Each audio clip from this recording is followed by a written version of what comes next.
So, my friends, we mark the memory of St. Camillus.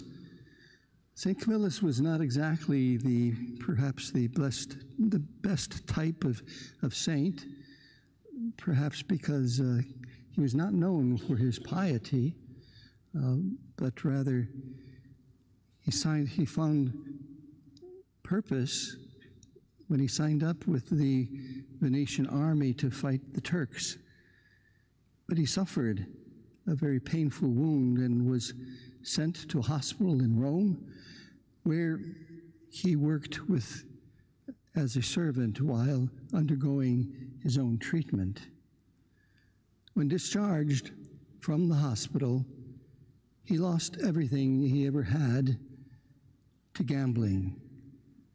And in desperation, he took a job working with the Capuchin community of monks.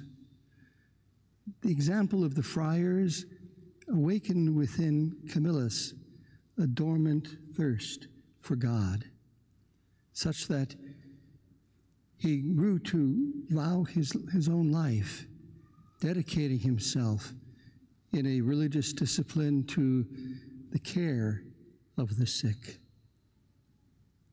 In the spirit of the new faith within Camillus, he tried to treat each person, each patient, as another Christ. He wanted to care for one and all the patients in the spirit of Jesus himself.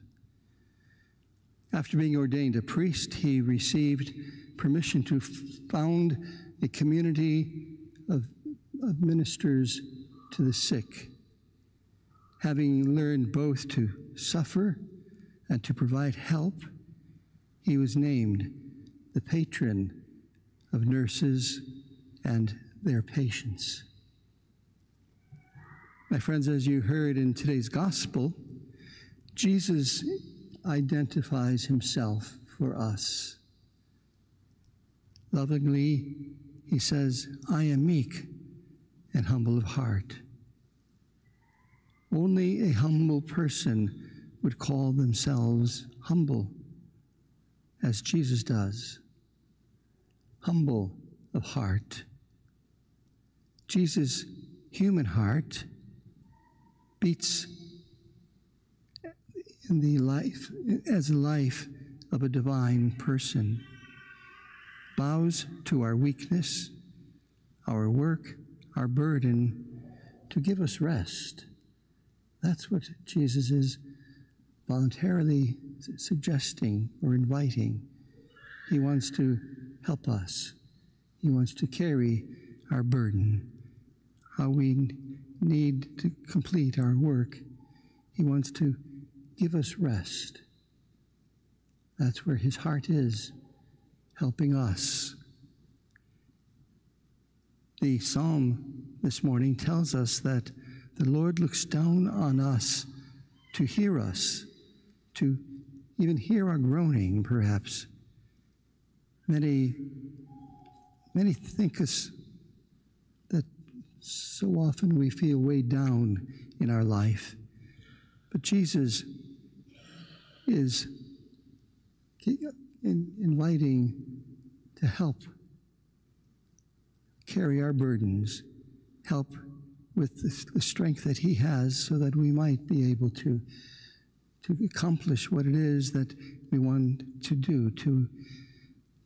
Jesus is inviting us to walk with him, to join with him, so that he could bear the burden that is easy and light, because his love is lifting us up. That's the gift that Jesus wants to give to us today. That's the kind of gift that Camillus in his lifetimes sought to do, to carry other people's burden. Yes, Jesus is offering us to help us carry our burdens. Perhaps we can ask ourselves one simple question today. What is it that we can ask for ourselves today? Jesus is inviting us to do that. Think that how you might be able to answer that question. What burden do you want to ask Jesus to help me with today?